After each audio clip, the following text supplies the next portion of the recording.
श्री शिवाय नमस्तुभ्यम। हर हर महादेव। श्रावण मास के इस प्रातः काल में आप सबका स्वागत है। आज हम श्रवण करेंगे श्रावण मास का महात्म्य दर्शाती हुई इस सुंदर कथा का। आइए आज की कथा आरंभ करते हैं। भगवान शिव ने कहा, हे महामुनि, अब श्रावण मास के शुक्ल पक्ष में पंचमी तिथि का जो व्रत करने योग्य है उसे मैं बता रही हूँ, उसे आप ध्यान से सुनिए। चतुर्थी तिथि के दिन एक बार भोजन करें, पंचमी को नक्त भोजन करें। स्वर्ण, चांदी, काष्ठ अथवा मिट्टी का 5 फड़ों वाला सुंदर नाग बनाकर पंचमी के दिन उस नाग की भक्ति पूर्वक पूजा करनी चाहिए। द्वार के दोनों ओर गोबर से बड़े बड़े नाग बनाएं और दही, दूध, शुभ दूर्वा, कुरों, कनेर, मालती, चमेली, चंपा के पुष्पों, गंधों, अक्षतों, धूपों और मनोहर दीपों से उनकी विधिवत पूजा करें। उसके बाद ब्राह्मणों को धृत मोदक या खीर का भोजन करवाएं। इसके बाद अनंत वासुकी, शेष, पद्मनाभ, कंबल, कर्नाटक, अश्रु, आठवां, धृतराष्ट्र, शंखपाल, काली और तक्षक, इन सभी नाग कुल के अधिपतियों की और उनकी माता कटु को भी हल्दी और चंदन से भीत पर लिखकर पुष्प आदि से उनकी पूजा करें। उसके बाद बुद्धिमान को चाहिए कि वाल्मीकि यानी कि बाम्बी में प्रत्यक्ष नागों का पूजन करें और उन्हें दूध पिलाएं। दूध और शर्करा मिश्रित पर्याप्त दुग्ध उन्हें अर्पण करें। उस दिन व्यक्ति लोहे के पात्र में पूरी आदि न बनाएं। नैवेद्य के लिए गोधूम का पायस भक्ति पूर्वक अर्पण करें।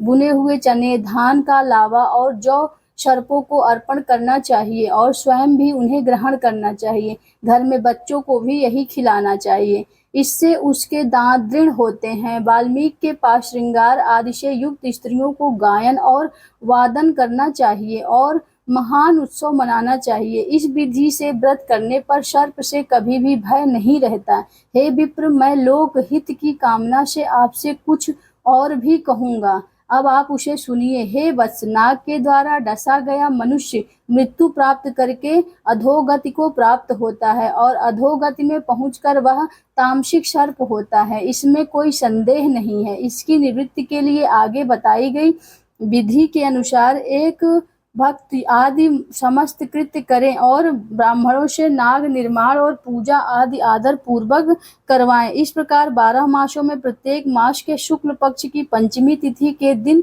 इस व्रत का अनुष्ठान करें और वर्ष के पूर्ण हो जाने पर नागों के निमित्त ब्राह्मणों और सन्यासियों को भोजन करवाएं।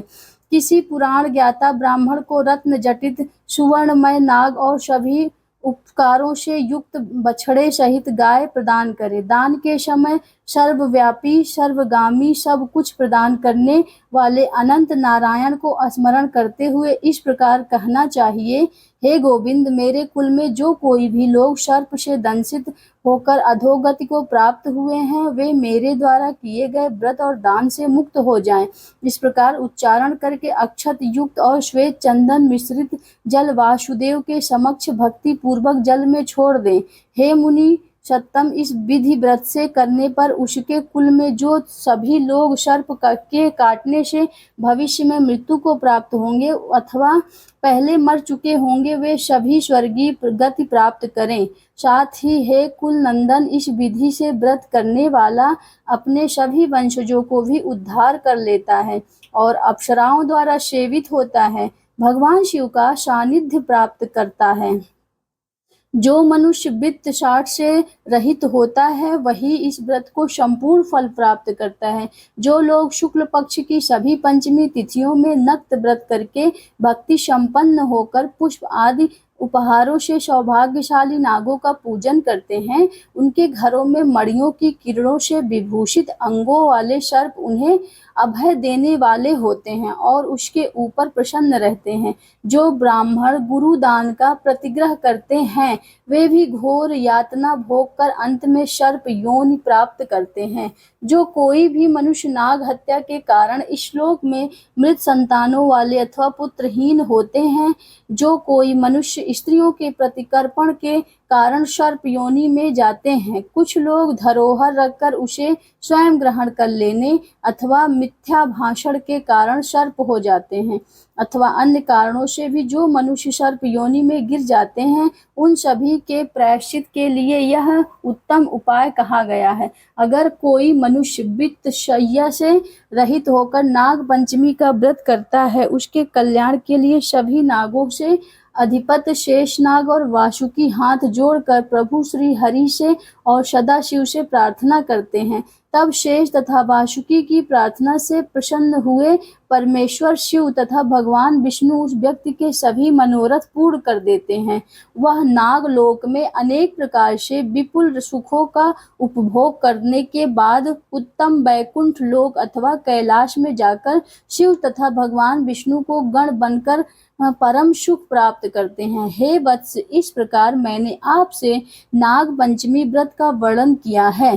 अब इसके बाद आप अन्य कौन सा व्रत सुनना चाहते हैं, उसके विषय में बताइए। और इस प्रकार स्कंद पुराण अंतर्गत ईश्वर सनत कुमार संवाद में श्रावण मास महात्म्य में नाग पंचमी व्रत कथन नामक 14वां अध्याय पूर्ण हुआ। और इसी के साथ हमारी आज की श्रावण मास की प्रातःकालीन महात्म कथा का यहीं पर समापन होता है।